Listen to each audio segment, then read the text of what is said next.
Merci de nous accompagner ce soir pour ce premier tour des élections départementales. Résultats, commentaires, analyses. Tout de suite, quelques résultats puisqu'on avance bien en la matière avec Rebecca Benbourek. Des résultats dans le département du Loir-et-Cher. Le département du Loir-et-Cher sur le canton de Blois 1 tout d'abord. À Blois 1, c'est la sortante Geneviève Baraban avec Benjamin Vétélé qui arrive en tête pour le Parti socialiste, 35%. Le Front national de Michel Chassier, le conseiller municipal de Blois et conseiller régional, arrive en deuxième position sur le canton de Blois 1. C'était un canton qui a été secoué par des violences urbaines au mois d'octobre dernier. Donc il s'agira d'un duel PS Front National pour le second tour. À Blois 2, sur le canton de Blois 2, toujours donc dans le Loir-et-Cher, Stéphane Baudu et Marie-Hélène Millet. Marie-Hélène Millet, sortante, qui brigue un troisième mandat. Tous deux arrivent pour le MoDem en tête, 38%. Viennent ensuite Jean-Louis Berger, Christine Varneville pour le Front National, 24%.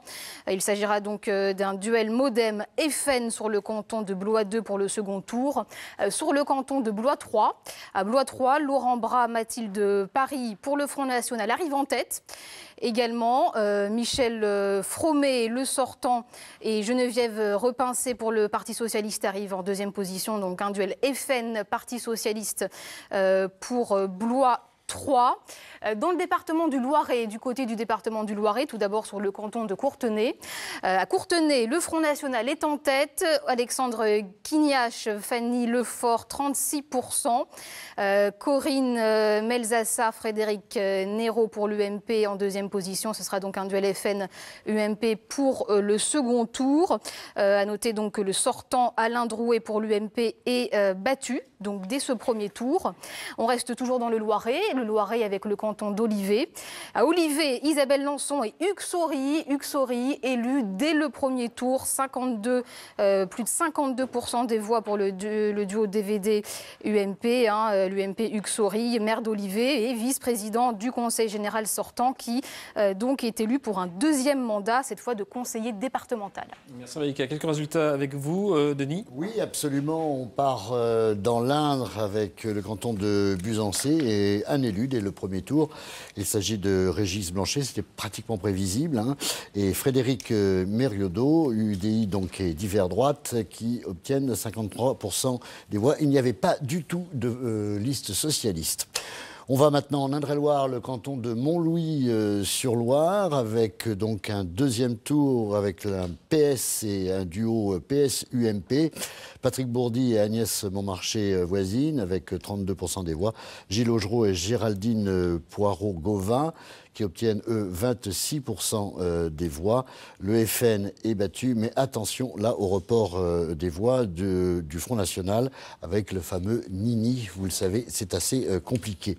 Toujours l'Indre-et-Loire avec Amboise, cette fois-ci, et donc un ballottage et une triangulaire entre le PS, donc Laurence Cornier, Göring et Rémi Levaux, Thierry Boutard, Christine Fauquet de l'UMP-UDI et Claude Carchon et Nelly Sellier. Ils obtiennent respectivement 33%, 31%, c'est très très serré là, et 26% des voix.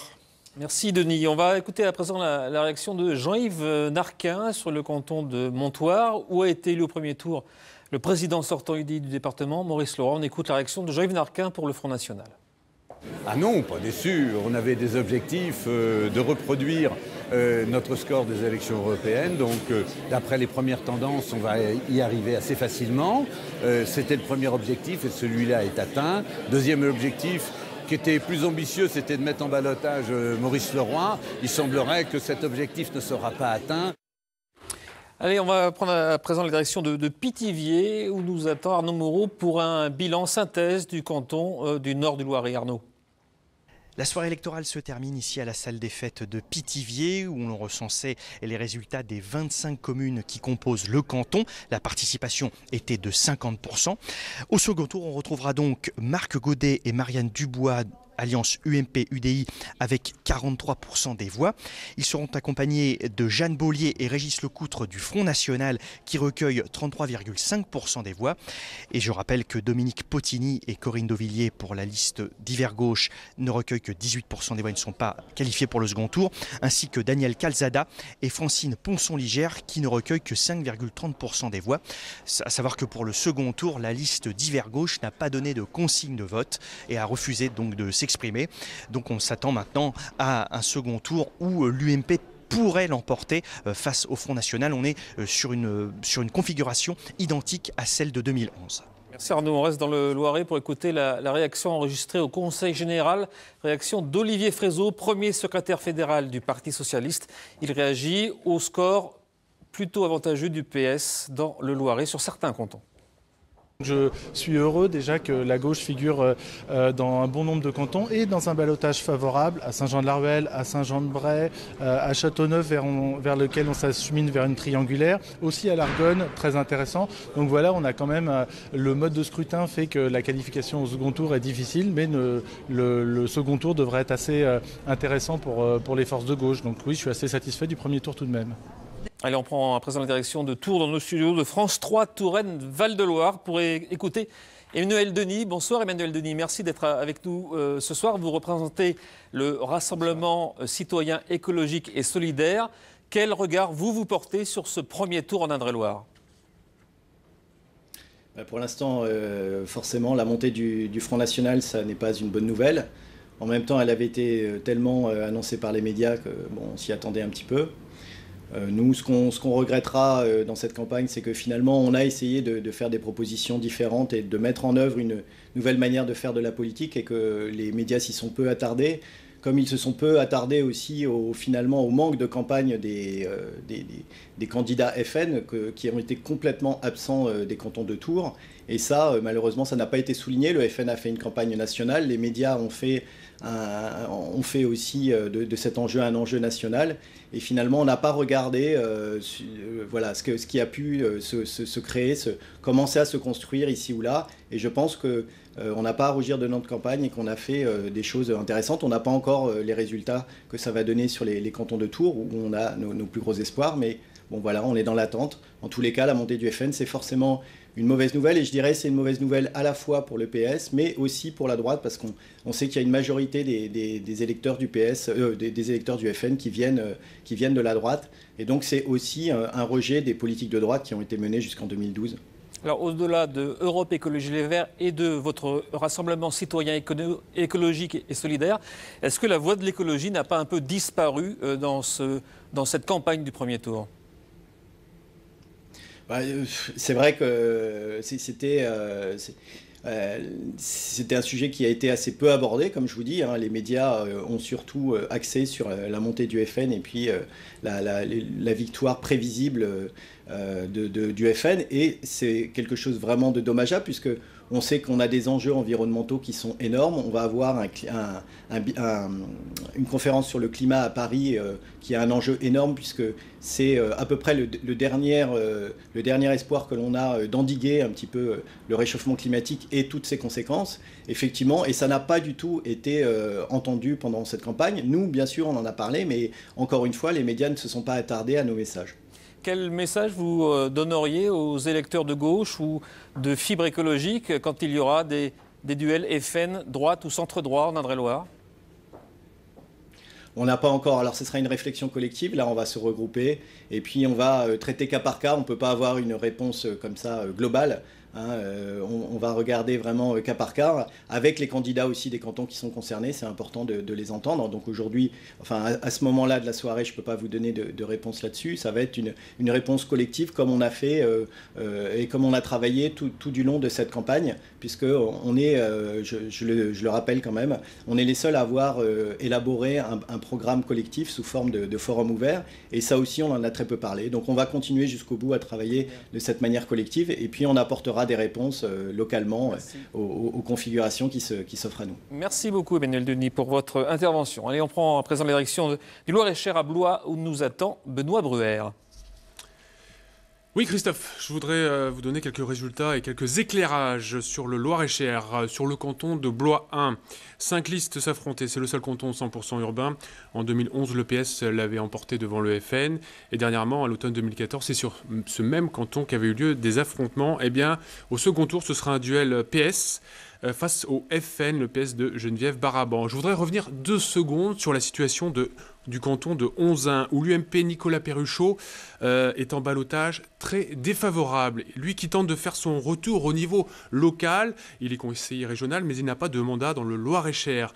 Certes, il est arrivé en tête avec la liste Union pour le Loir-et-Cher, avec Catherine Léritier, avec 32% des voix.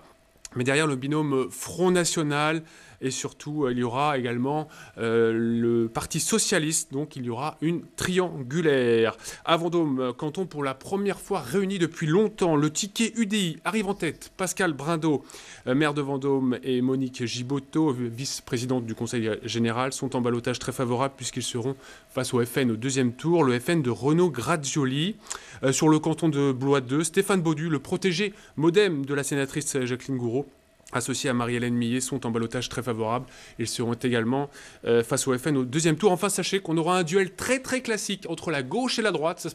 Il faudra se regarder à Romorantin entre Tania André, conseillère sortante, et Bruno Arnois, qui seront opposés à Louis de Redon, le MoDem, et Isabelle Hermsdorf, l'UMP.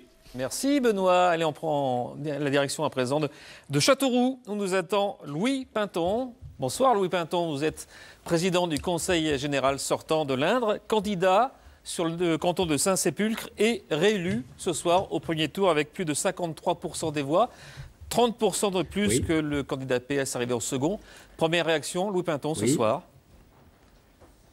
Bien évidemment, je suis très heureux de cette élection qui est acquise dès le premier tour dans un canton certainement un petit peu difficile parce que le charcutage du ministère de l'Intérieur avait travaillé en ajoutant 3 communes qui sont des communes qui sont complètement incluses dans l'agglomération de la Châtre, en les mettant dans le canton de Neuvy-Saint-Sépulcre associé à celui d'Aigurande. Ceci était très anormal.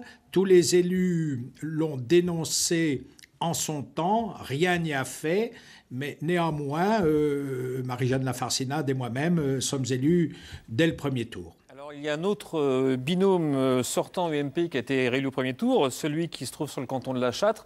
Et il y a aussi des candidats FN qui vont se maintenir au second tour. Quel regard vous portez sur la montée du FN dans l'Indre, qui jusqu'à présent était un département qui avait plutôt résisté au rassemblement de Marine Le Pen?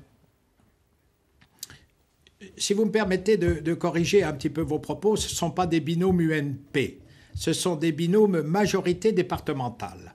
Et pendant toute cette campagne électorale, nous sommes allés à la rencontre des électeurs sur les thèmes départementaux. Jamais nous n'avons mélangé les thèmes départementaux avec la politique nationale. Nous y sommes allés avec nos équipes constituées en majorité départementale, notre bilan, nos projets. Alors, les votes qui se sont exprimés aujourd'hui ont été des votes un petit peu différents. Il y a des votes, beaucoup de votes qui sont des votes sur l'action du département et sur les propositions de notre majorité départementale, mais il y a aussi des votes de protestation qui s'adressent à la politique nationale. Alors, certains en ont souffert, mais je voudrais faire remarquer que notre campagne électorale n'a jamais attaqué le niveau national.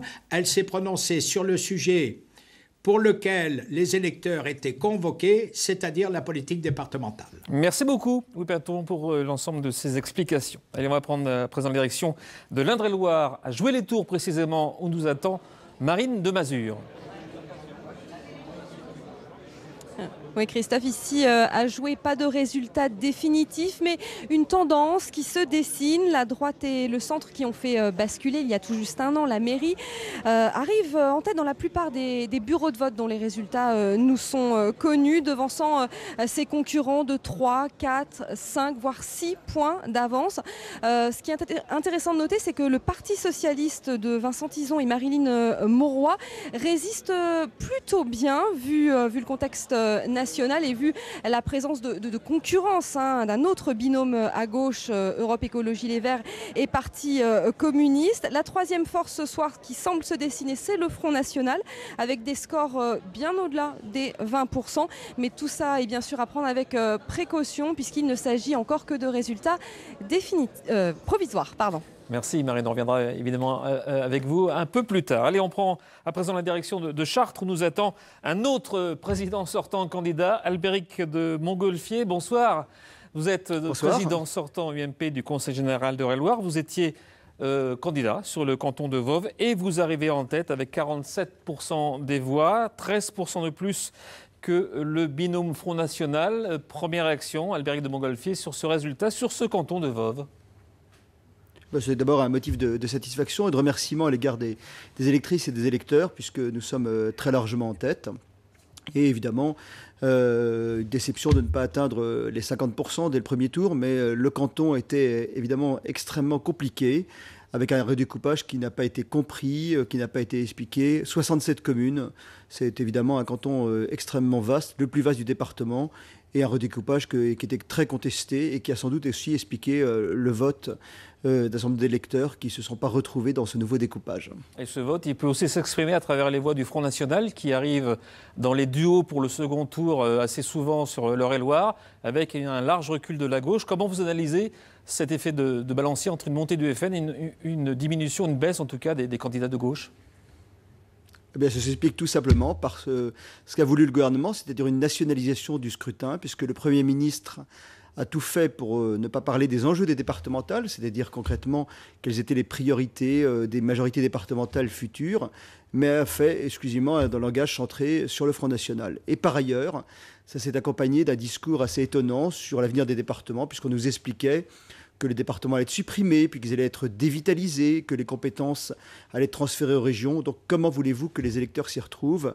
Et par ailleurs, dans ce monde rural, il y a eu, c'est très net, à travers les scores qui s'expriment, un sentiment d'abandon, puisque ces cantons ont vu des découpages mal compris, mal expliqués, avec un nombre délirant de communes, comme dans certains cantons, et ça explique ce résultat. Donc voilà, le gouvernement a voulu nationaliser le scrutin, n'a pas voulu expliquer l'enjeu des départements, c'est exclusivement centré sur les attaques contre tel ou tel parti, et ça donne ce résultat.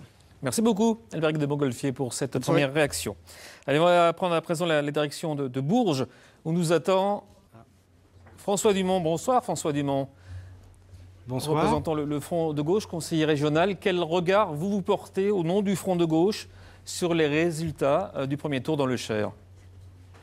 Je pense qu'on assiste dans le Cher comme ailleurs à une poussée sans précédent de la droite et du Front national, ce qui nous pose effectivement beaucoup de problèmes dans de nombreux cantons. Mais on a aussi tenu dans des cantons comme celui de Vierzon, de Saint-Florent, avec des scores importants qui doivent nous permettre de passer, je l'espère, le deuxième tour. Et il va falloir faire demain aux reculs sociaux qui sont importants si, bien sûr, la droite et l'extrême droite l'emportaient dans ce département comme ailleurs. Mais alors, dans le débat communiste, comme on en trouve beaucoup dans le Cher, comment aussi expliquer cette baisse du Parti communiste, du Front de gauche, dans ces territoires pourtant historiques pour vous ? Il n'y a pas, on va faire les comptes, mais je n'ai pas pour l'instant vu de baisse sur notre territoire. Par exemple, à Bourges, on progresse d'une manière globale sur l'ensemble des cantons. On a des progressions dans de nombreux cantons, mais c'est vrai que la règle, par exemple, des 12,5% des inscrits nous empêche d'être présents. C'est le cas à Saint-Germain-du-Puy, c'est le cas dans d'autres cantons. S'il n'y avait pas eu cette règle, on aurait pu assister à des triangulaires et là où il y a notamment la droite et le Front National, ça n'est pas possible avec cette règle électorale qui met en difficulté, il faut le dire, la gauche dans ces différents cantons. Alors quelle sera la position du Front de gauche dans le Cher pour le second tour ? Y aurait-il des consignes de vote ou pas ? Bien sûr, on a une tradition républicaine, bien évident qu'on va appeler à battre la droite et l'extrême droite partout où ça sera possible, et ça a toujours été le cas. Vous savez, on est une gauche, c'est vrai qu'on est une gauche de protestation, mais aussi on est une gauche qui construit dans le Cher, et on ne fera pas la politique du pire, on appellera partout à battre la droite et l'extrême droite. Merci beaucoup, François Dumont, pour ces explications. Allez, on va prendre à présent la direction de Blois. Nous attend Michel Chassier, pour le Front National. Michel Chassier, vous m'entendez? Bonsoir. Bonsoir, Michel Chassier. Je vous entends. Je retourne à l'écran pour mieux vous voir. Bonsoir, voilà, vous arrivez. Première réaction sur les scores du Front National dans le Loir-et-Cher qui va pouvoir se maintenir dans plusieurs cantons. Oui, nous atteignons, je crois, notre objectif. Nous n'avons pas les résultats définitifs partout, mais nous nous maintenons, je crois, au moins dans 9 cantons sur 15, et avec des scores en progression, même des fois assez spectaculaires, un peu partout. Et ce qui est remarquable, aussi bien en ville qu'à la campagne. Hein. Nous étions des fois un petit peu plus faibles dans des villes comme Vendôme ou dans certains quartiers de Blois. Et aujourd'hui, nous faisons des scores en progression qui nous permettent d'ailleurs de nous qualifier dans les 3 cantons de Blois, etc. Hein, donc nous sommes évidemment satisfaits par cette progression. Hein, nous attendons les résultats définitifs pour savoir exactement quel est notre score sur l'ensemble du Loir-et-Cher. Mais nul doute que nous sommes en tête ce soir en Loir-et-Cher. Alors, vous allez me dire, il y a aussi deux façons de voir les choses. Un vote d'adhésion aux idées du Front National et puis aussi, surtout, un vote de protestation contre la politique gouvernementale actuelle. Vous en bénéficiez, il faut le dire. Oui, il y a toujours ce côté vote de protestation accentué par la dimension nationale hein, qu'a pris en partie cette élection. On voit bien ici et là dans les villes moyennes, dans les petites villes, que le poids d'un élu local, d'un maire, etc., influe hein, sur l'élection hein, quand on regarde les résultats détaillés. Mais de façon générale, oui, il y a un vote de protestation en milieu urbain, je pense, hein, un mécontentement des électeurs à la fois vis-à-vis du gouvernement, mais on le voit aussi à Blois vis-à-vis du maire, hein, qui depuis sa réélection, je crois, ne donne pas satisfaction aux électeurs. Mais en même temps, je pense, et c'était le thème de notre campagne, et les slogans de nos affiches, c'était l'espérance. Hein, on veut aussi être un vote d'espérance, un vote de proposition. Vous êtes souvent au second tour dans les cantons du Loir-et-Cher, mais il y aura peut-être un front républicain contre vous. Ça ne veut pas dire que vous aurez forcément des élus au second tour. C'est toujours pareil, ça dépend aussi de nos adversaires, évidemment, mais nous sommes mieux placés que jamais, en tout cas, pour y parvenir. Hein, puisque nous avons des scores qui progressent toujours. Alors c'est vrai que la dernière fois, j'ai fait un deuxième tour, mais j'étais qualifié avec à peine 20% des voix. Hein, cette fois-ci, je suis qualifié, mais avec plus de 30%, ça change un peu la donne. Et quand on prend les voix sur Blois, des candidats de l'UMP donc, qui n'ont pas pu se maintenir au deuxième tour, eh bien, on arrive à quelque chose qui est plus qu'équilibré et à cette possibilité. Merci beaucoup, Michel Chassier, pour l'ensemble de ces explications. Allez, on prend les directions de notre studio de Tours à présent pour rejoindre Roger Mahoudeau. Bonsoir, Roger Mahoudeau. Merci d'être avec nous. Bonsoir. Conseiller régional, l'un des leaders de l'UMP dans le département. Quel regard vous portez au nom de l'UMP sur les premiers résultats dont on a connaissance dans l'Indre-et-Loire ? Écoutez, les premiers résultats, voyez mon sourire. Hein, on a fait carton plein pratiquement, puisque on a pu gagner pratiquement tous les cantons. Je crois qu'il en manquera 2 ou 3. On n'a pas les résultats encore de Tours. Et on nous avait promis une victoire écrasante du Front National. Finalement, le Front National arrive en 2e position, donc on fait la course en tête. C'est-à-dire qu'on suit de très près, comme souvent d'ailleurs dans le 37. Hein, vous savez, 37, c'est la température idéale du corps. Et bien voilà, le 37 tient ses promesses, puisqu'on est à peu près dans la même configuration qu'au plan national. Encore que, donc, on aura beaucoup de duels, soit avec le Front National, soit avec le Parti Socialiste. Donc voilà, on est satisfait. Et on inverse un peu la situation que l'on avait en 2008, où en 2008, à la même place, Jean Germain pouvait tenir les propos que je tiens aujourd'hui ici. Alors, Roger Mahoudeau, vous l'avez dit, nous n'avons pas encore l'ensemble des résultats sur l'Indre-et-Loire, mais est-ce qu'on peut dire ce soir que le département peut basculer à droite ou pas ? Mais c'est fait. Hein. Enfin, non, c'est pas fait parce que c'est jamais joué avant le 2e tour, évidemment. Mais aujourd'hui est tel que, d'après les résultats que j'ai pu regarder, évidemment, le département va basculer à droite. Alors, est-ce que c'est une victoire locale, régionale, ou la victoire de Nicolas Sarkozy, ce scrutin? Bah écoutez, c'est tout ça à la fois, hein. C'est la victoire de Nicolas Sarkozy parce que tous les sondages montraient qu'on allait être loin derrière le Front National. On nous promettait une défaite de ce point de vue-là. National, évidemment, puisque le national a beaucoup pesé. D'ailleurs, on a voulu en faire un enjeu national. Et pris qui croyait prendre, hein. Ça se retourne contre le Parti socialiste. Le Parti socialiste qui affiche un bilan désastreux pour la France et qu'on retrouve évidemment en Indre-et-Loire, comme dans toute la région centre d'ailleurs et dans toute la France.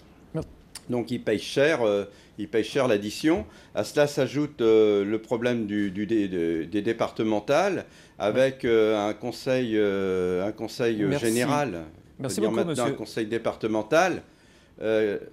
Vous m'avez coupé? Non, juste pour une question de temps. Merci en tout cas pour l'ensemble de vos explications, monsieur Maodo. Allez, on part à présent dans le Loiret pour écouter 2 réactions enregistrées. La première, celle de Charles de Gevigné, leader du Front National dans le Loiret et qui est arrivé en 2e position sur le canton de Châteauneuf-sur-Loire. On l'écoute. Les scores, même s'ils sont partiels, sont tout à fait conformes à ce que nous prévoyons, hein. Une très grosse poussée dans les milieux ruraux. Dans les cantons sur lesquels on s'attendait à être en tête, on est en tête. Courtenay, Chalais-sur-Loing, c'est même une surprise. C'est au-delà de ce que je pensais. Sully-sur-Loire, Gien, donc c'est conforme. La poussée est énorme. Vous savez, les sondages, moi je suis toujours très prudent, comme tout le monde. Les 30%, ça me paraissait quand même très très fort. Mais enfin, si on faisait la croisée des courbes entre celle du Parti Socialiste et celle du Front National par rapport aux dernières cantonales, excusez-moi, mais il y a un croisement qui est violent quand même, hein. On reste dans le Loiret avec une autre réaction enregistrée au Conseil général du Loiret, celle de Stéphane Fautra, le patron de l'UMP pour le département. On l'écoute. C'est un résultat plutôt satisfaisant quand même si il y a un 2e tour. Et puis, il y a quand même dans les zones rurales une poussée assez forte d'un parti extrême. Et il faut que ce message soit entendu. Il faut que la problématique des gens qui vont voter pour ces extrêmes soit entendue et qu'on trouve des solutions aussi pour eux. Allez, on va écouter à présent Rebecca pour quelques résultats. Et Denis, je commence avec vous, Rebecca. Galanterie oblige, bien sûr. Oui, Christophe. Alors, des résultats en Eure-et-Loire et dans le Loiret, des départements où on assiste aussi à une poussée de la droite et du Front National. En Eure-et-Loire, d'abord, un canton, Saint-Lubin-des-Joncherets, où il n'y avait que deux binômes en lice, un binôme UMP et Front National, sans surprise. C'est l'UMP-DVD qui est élu dès le premier tour, Christelle Minard et Gérard Sourisseau, le sortant Gérard Sourisseau. Il s'agissait d'un cas unique sur ce canton, puisqu'il y avait Front National UMP. À noter le score important du Front National, 40%. À Illier-Combré, en Eure-et-Loire, sur le canton d'Illier-Combré. Un canton sur le papier plutôt à gauche, eh bien, c'est Laure de la Raudière, député maire de Saint-Denis-des-Puys, qui arrive en tête avec son binôme Bernard Puyanché, maire d'Illier-Combré. Ils arrivent en tête avec 40%. Là encore, le Front National est au second tour, 28%. Il y aura une triangulaire puisque le sortant socialiste, Jackie Jolneau, arrive en 3e position. On reste toujours en Eure-et-Loire avec le canton de Dreux 1, où le Front National est en tête. Joséphine Gamme, Édouard Glazac, 32%. Florence Henry, Christophe Ledorvan pour l'UDI-UMP arrive en 2e position. Le sortant Daniel Frard, pourtant bien implanté, le socialiste Daniel Frard, pourtant bien implanté sur ce territoire, est battu dès ce premier tour. Ce sera donc un duel FN-UDI-UMP. Enfin, dans le département du Loiret, on va dans le Loiret à Pithiviers, le canton de Pithiviers. Marianne Dubois et Marc Godet arrivent en tête pour la droite, un duo donc UMP-UDI. Marianne Dubois, ancienne députée, ancienne maire de Neuville-aux-Bois, 43% pour son duo. Le FN en 2e position, Jeanne Bollier, Régis Lecoutre, ce sera donc un duel UMP-FN, pour ce second tour. Et enfin, un dernier résultat dans le Loiret, sur le canton de Gien. Sur le canton de Gien, Patrice Sirier, Stéphanie Ménaud pour le Front National. Là encore, le Front National qui arrive en tête, 33%. Le sortant, Michel Lechauve pour l'UMP avec Nadine Kay sont en deuxième position, 24%. Et l'autre sortant, la droite était très divisée sur ce canton. Emmanuel Rat est lui battu dès ce premier tour. Il y avait trois listes, la droite était très divisée. Il y avait 3 listes de droite sur ce canton, Christophe. Merci Brica. Avant de donner la parole à Denis, un petit tour du côté du web avec notre rédaction Internet et Emmanuel Tixier. Emmanuel. Oui Christophe, il s'agit aujourd'hui de rassembler en vue du second tour des élections départementales. Et sur Twitter, eh bien, c'est déjà l'heure de donner le signal de ce second tour avec Vladimir Dormesson, candidat sur le canton de Bourges 3, qui souhaite donner un nouvel élan au département du Cher. Et puis ce petit clin d'œil assez sympathique adressé à Emeline Ndong, candidate en binôme avec Yvon Bechon sur le canton de Saint-Doulchard. C'est maintenant le Money Time. Tu connais, je crois, Blise. Il faut dire que Emeline Ndong, c'est une ancienne joueuse de basket, une ancienne tango. Merci Manuel. Avant de vous donner la parole, Denis, je ne vous oublie pas, on va aller à Châteauroux rejoindre tout de suite Mathieu Colombier qui nous attend. Mathieu Colombier, leader du Front National pour le département de l'Indre, candidat également sur l'un des cantons de Châteauroux. Mathieu Colombier, quel regard vous portez sur le score du Front National, les scores du Front National dans le département de l'Indre où vous ne serez pas présent partout au second tour? Oui, non, effectivement, le Front National ne sera pas en mesure de se maintenir sur l'ensemble des cantons, mais je crois qu'il faut quand même saluer l'énorme victoire du Front National lors de ces élections, puisqu'il faut quand même rappeler que jamais dans l'histoire du Front National, nous n'avions été en mesure de nous maintenir au second tour sur un canton lors des élections anciennement cantonales, donc sur le département. Donc aujourd'hui, nous sommes en mesure, pour le moment, à l'heure où je vous parle, de nous maintenir sur 5 cantons, dont une triangulaire sur le canton d'Ardentes. Donc je crois que c'est vraiment une énorme victoire ce soir et nous remercions bien évidemment tous les électeurs qui se sont reportés sur les listes d'Espérance Bleu Marine. Alors se maintenir pour quel résultat potentiel au second tour? Quelles sont, entre guillemets, vos réserves de voix face à des candidats qui feront tout pour vous battre? Oui, c'est ça. Comme au premier tour, j'ai envie de dire. C'est-à-dire que l'unique argument à la fois de l'UMP et du PS, c'était de combattre le Front National. Donc ils vont faire pareil pour le deuxième tour. Nous, on va commencer une nouvelle campagne. Alors une nouvelle campagne où les candidats vont aller à la rencontre des électeurs via le porte-à-porte, parce que c'est extrêmement important d'écouter les électeurs, d'écouter ce qu'ils ont à dire, chose que a tendance à oublier de faire à la fois l'UMP et le PS. Alors, je tiens quand même à préciser que c'est assez savoureux de voir qu'à la fois l'UMP et le PS avancent déguisés, puisque l'UMP aujourd'hui, ce n'est pas l'UMP. Quand on dit UMP ou majorité départementale, c'est en réalité l'UMP plus l'UDI. Donc savoir quel est le score ce soir de l'UMP, je défie quiconque de pouvoir le donner, puisqu'en réalité, c'est une alliance. Donc nous, par contre, en étant présents sur l'ensemble des cantons seuls, nous avons pu nous maintenir pour le moment, encore une fois c'est pour le moment puisque tous les résultats ne sont pas tombés, sur 5 cantons. Donc je crois que là c'est vraiment la preuve d'un enracinement local extrêmement important et qui est de très bon augure pour à la fois le deuxième tour, puisque encore une fois c'est une nouvelle élection qui commence, et pour les élections bien sûr régionales et celles qui suivront. Merci beaucoup Mathieu Colombier pour vos explications. Allez, c'est promis, je l'avais promis, Denis, c'est à vous pour une salle de résultats. Oui, nous allons dans le Cher avec le résultat de Bourges 3, donc Jean-Pierre Saunier. C'est le canton de Jean-Pierre Saunier, le président actuel du président sortant du Conseil général. C'est donc divers droite UMP, la liste d'Audrey Di Prima et Vladimir Dormesson qui arrivent en tête, 33%. Et Zehra Ben Ahmed et Jean-Pierre Saunier. Alors vraiment, c'est très très proche avec 30%. Voilà, ils seront donc au second tour tous les deux. J'ai toujours dans le Cher, Vierzon 2, alors un duo étonnant après, bien entendu, pour le deuxième tour. Jean-Pierre Charles et Delphine Piétu du Front de gauche qui arrive en tête avec 36%, et Isabelle Bichler et Daniel David du Front National avec 32%. Il faut rappeler que ce canton est bien entendu un canton de difficultés économiques et de grande précarité. Nous allons à Ballon-Miré maintenant. Alors c'est intéressant, Ballon-Miré en Indre-et-Loire, parce que Ballon a récupéré la ville de La Riche, qui était le fief d'Alain Michel, hein, le maire donc PS. Alain Michel, qui était dissident qui s'était présenté donc un peu dissident dans les divers gauches du PS. Donc ça a créé beaucoup de listes donc à gauche. Du coup, eh bien, il y aura un second tour avec Alexandre Chasse et Nathalie Touré de l'UMP, avec 31% des voix. Et Carole Perret, Jean-Michel Potier du Front National avec 21% des voix. C'est une surprise quand même hein, sur ce canton qui était quand même acquis à la gauche. Et puis pour terminer, Argenton-sur-Creuse, où il y a l'ombre toujours hein, de Michel Sapin, eh bien le PS et l'UMP seront au second tour avec Jean-Claude Blin et Jocelyne Giraud pour le PS, 33%, et Ludovic Livernette et Martine Vert pour l'UMP et Divers Droite, 32%. C'est très proche. Hein. Merci Denis. Oui. Allez, on va aller, je crois, à Tours, où nous attend peut-être l'un de nos invités. C'est Franck Laura, merci pour la précision. Franck, merci pour les infos que vous allez nous donner donc, depuis notre studio de Tours.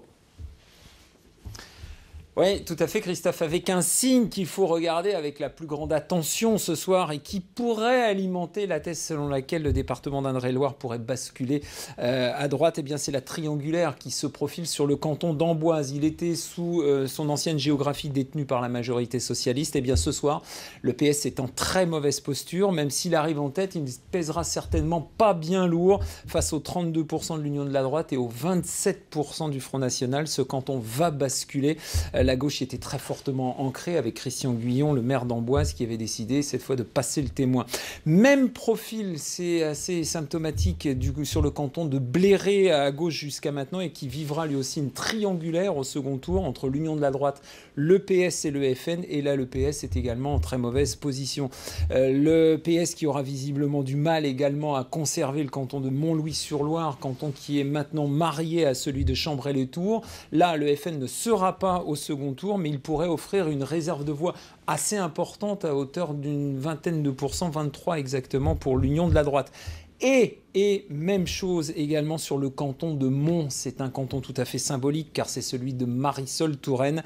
L'Union de la droite vire très largement en tête et c'est une place forte du socialisme qui prend l'eau. Je vous confirme donc, Christophe, que les mauvaises nouvelles s'enchaînent ce soir pour le Parti socialiste en Indre-et-Loire. Merci Franck. On va tout de suite prendre la direction de Bourges où nous attend Jean-René Couey. Bonjour, vous êtes le patron du FN pour le Cher. Vous étiez avec Daniel Avon sur le canton de Saint-Germain-du-Puy. On l'a vu, sur l'ensemble du département du Cher, les candidats du Front National pourront se maintenir lors de duels ou de triangulaires. Quelles analyses vous portez, vous, sur le département ce soir ?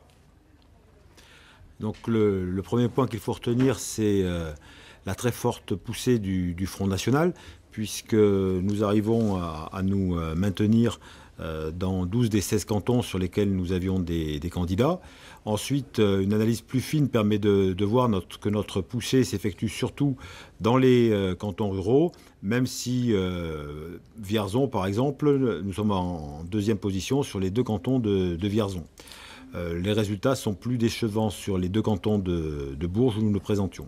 Et vous étiez aussi absent des cantons de Bourges 2 et 4.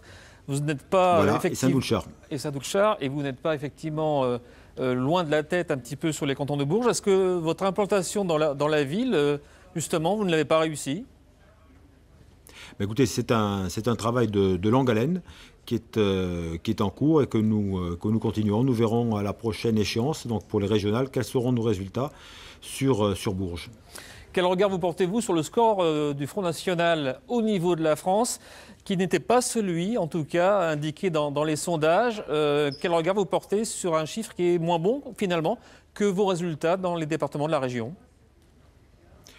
Écoutez, je pense que nos adversaires de l'UMPS n'ont eu qu'un seul objectif durant la campagne du premier tour, c'est de taper sur le Front National. Donc ça a quand même eu un certain écho sur les électeurs, mais la poussée du Front National sur le plan national est tout à fait remarquable. Et nous gravissons marche après marche, l'escalier qui va nous conduire au pouvoir en 2017. Merci beaucoup Jean-René Coyle pour l'ensemble de ces explications. À la direction à présent, jouer les tours, nous attend Marine de Mazure avec, je crois, Marine, le résultat définitif sur jouer, apparemment. Ouais. Effectivement, oui, à jouer où on vit un peu un troisième tour des municipales puisque le canton redessiné épouse les contours de la ville. Eh bien, la droite et le centre qui ont fait basculer la mairie il y a tout juste un an, confirment ce soir en arrivant en tête de ce premier tour. Judicaël Osmond et Valérie Thureau, adjoints au maire, récoltent 34,31% des voix. Au second tour, ils affronteront le binôme socialiste Vincent Tison et Maryline Mauroy qui, malgré le contexte national et malgré la présence aussi de concurrents à gauche, Europe Écologie Les Verts et le Parti communiste, résistent plutôt bien. Ils arrivent en tête dans certains bureaux et au total, second, ils recueillent 29,92% des voix. Le FN fait un beau score, 23,75, mais pas suffisant pour atteindre le second tour. Ce sera donc un duel classique, gauche-droite, et un duel qui s'annonce relativement serré pour le second tour. Merci Marine pour ces précisions. Allez, on va prendre la direction de l'Eure-et-Loir à présent avec ce reportage tourné sur le canton de Saint-Lubin des Joncherets. Il y avait là, en tout cas, configuration atypique, un binôme UMP contre un binôme Front National. La gauche était entièrement absente de ce canton. Dans certaines communes de ce grand canton forestier, 47 communes, le FN avait fait 47% aux européennes en 2014. Qu'en est-il cette année sur les départementales sur ce canton? Réponse avec David Jouya et Didier Lepape. On est élu au premier tour. Voilà. Bravo. Super.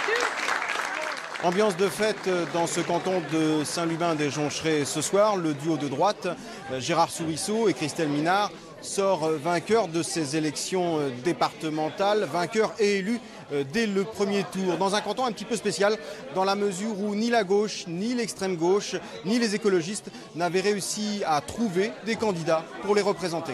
On est dans le score attendu avec le FN, pratiquement, par rapport à ce qu'on avait imaginé. Mais c'est vrai que notre vraie bagarre était contre l'abstention. Il fallait que les gens viennent nous soutenir, quoi, voilà. Et ils se sont déplacés de façon raisonnable. Il s'en est fallu de quelques voix pour que le duo de droite s'impose au soir de ce premier tour. Il fallait réunir plus de 25% d'inscrits. Et la victoire, 60% pour la droite contre 40% pour le Front National, s'est faite en partie avec les voix de certains électeurs de gauche orphelins de candidats dans ce canton de Saint-Lubin des Joncherets. Inutile de vous dire que moi j'ai voté pour le maire de Saint-Lubin, quoi. Que voulez-vous faire? J'allais pas voter FN. J'aurais pu voter blanc ou nul. Alors pourquoi ce choix? Tout simplement parce que c'est républicain, comme vous dites. Dernier élément au terme de cette élection départementale dans le canton de Saint-Lubin des Joncherets. Tout d'abord, près de 1000 électeurs se sont déplacés pour voter, mais ont choisi l'expression d'un vote nul ou d'un vote blanc, ce qui est relativement important.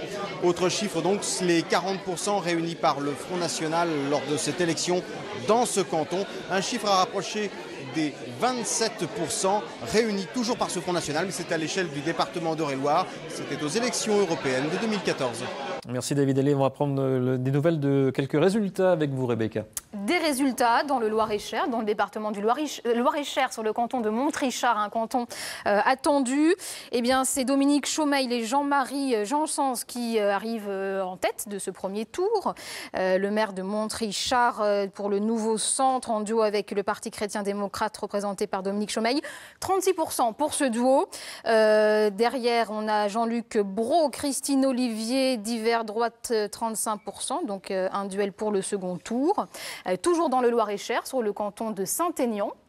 Sur le canton de Saint-Aignan, dans le Loir-et-Cher, Philippe Sartori, conseiller sortant, arrive en tête pour l'UDI avec Marie-Pierre Beau. Françoise Plat, Michel Trottignon, divers gauche 28%. Virginie Dupuis, Robert Limlette pour le Front National, près de 28%, une triangulaire donc sur ce canton de Saint-Aignan où le FN se maintient pour le second tour. Toujours dans le Loir-et-Cher, sur le canton de Celles-sur-Cher à Celles-sur-Cher, Hubert de Piré, Josette Mazoyer, le Front National en tête, quasiment 33% pour le Front National, l'UMP derrière avec Christina Braun, Jacques Marié, la droite pourtant divisée sur ce canton parvient à se maintenir avec l'UMP sur le second tour. Toujours dans le Loir-et-Cher, également en Sologne, sur le canton de Sologne, Pascal Bioulac, Isabelle Gasselin, pour l'UDI en tête 39%, Pascal Goubert de Coville, Agnès Thibault, DVD en deuxième position, le FN en troisième position, une triangulaire pour le canton de la Sologne. Donc, on va... Parce qu'il reste 45 secondes pour Denis, le temps de donner un ou deux résultats. Allez-y, Denis. Écoutez, je vais en donner juste un. On va aller cette fois-ci en Indre-et-Loire. Je précise, Saint-Pierre-des-Corps qui vient d'arriver. Alors, c'est tout à fait, vous savez, Saint-Pierre-des-Corps, la sénateur-maire, donc Marie-France Beaufils, donc du Parti communiste. Eh bien, c'est la liste UDI-UMP qui arrive largement en tête avec 39% des voix, devant le Parti socialiste qui, lui, n'obtient que 23,7% des voix. Merci Denis. Résultats, commentaires d'analyse, vous pouvez aussi les retrouver sur notre site internet centre.france3.fr. Allez, retour de la rédaction nationale. Dans quelques secondes, on se retrouve à 22h15. Restez avec nous. À tout à l'heure.